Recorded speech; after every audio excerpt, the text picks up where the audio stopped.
Hello, my radiant people. Welcome back to my YouTube channel. In today's video, we're making a turmeric and honey hot process soap. This soap is a very simple one made with just 3 oils, then our turmeric and our honey, and then our lye solution. Now let's get right into it.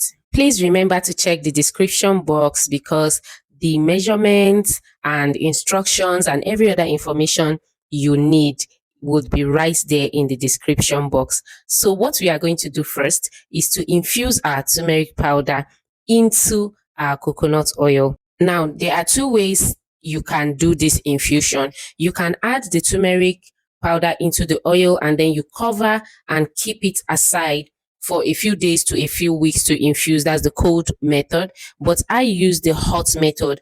I put the oil and the powder together and then I put it on low heat.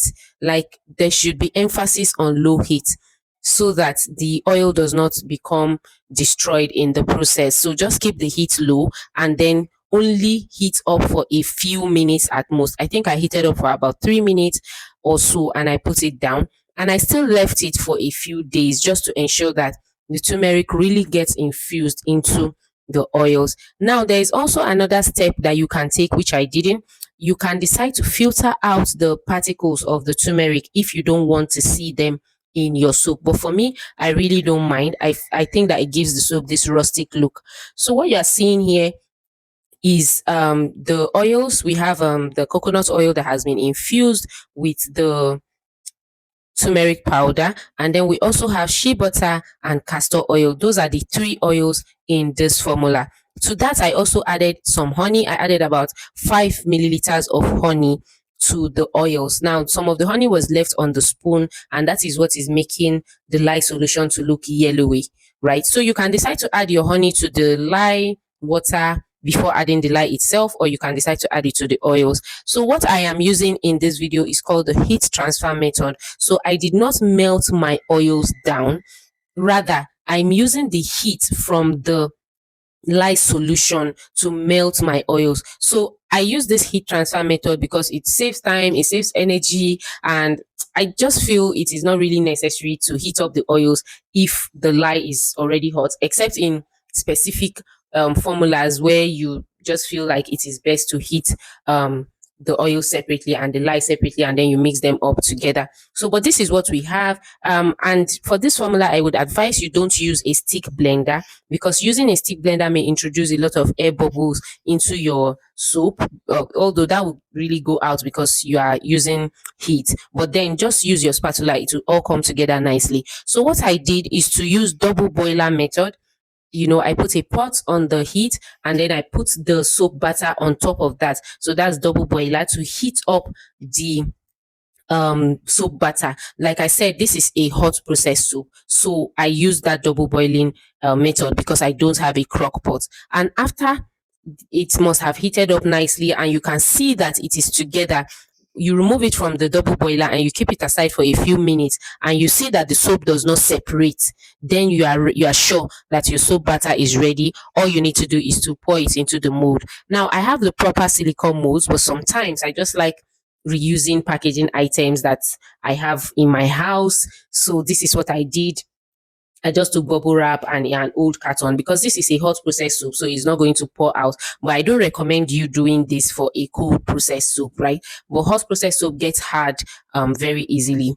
So this is what we have, and I'm just going to lay it into the mold. It has honey, so I wanted the honeycomb texture, which I got from the a bubble wrap. So this is the next day. Our soap has hardened. This is a hot process soap and it is actually ready to use like right now, though it would benefit from some curing time. Though you can technically use it, but that doesn't mean you should go ahead and use it because the bar of soap will not last long if you use it immediately.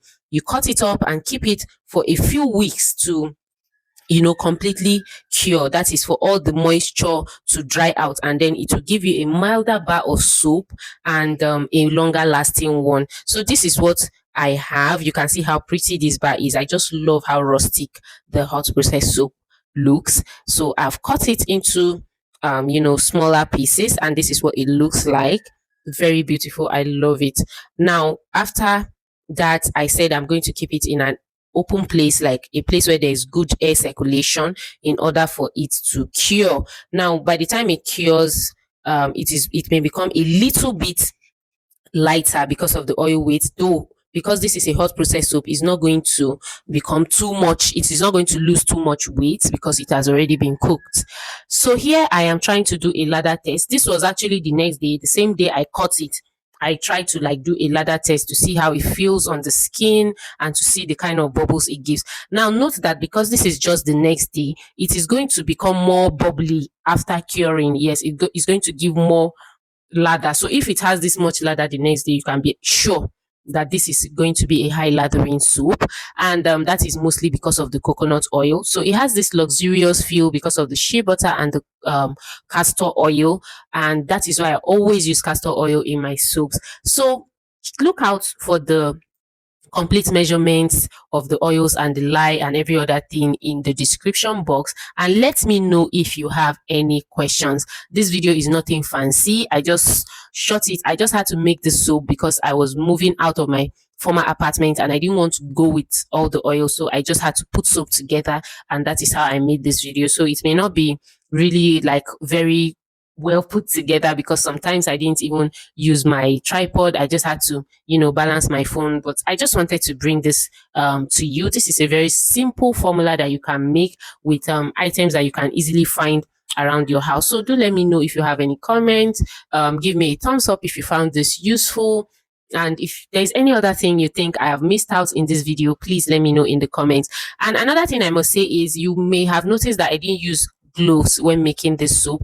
Please don't do the same. Always use gloves when handling lye. I didn't because I ran out of gloves, and as I said, I was moving out of my apartment, so I couldn't go get gloves before making the soap. However, I was really careful, so I didn't get any lye or any soap on my hands, and everything went well. Thank you for watching this video, and I will see you in the next one. Bye.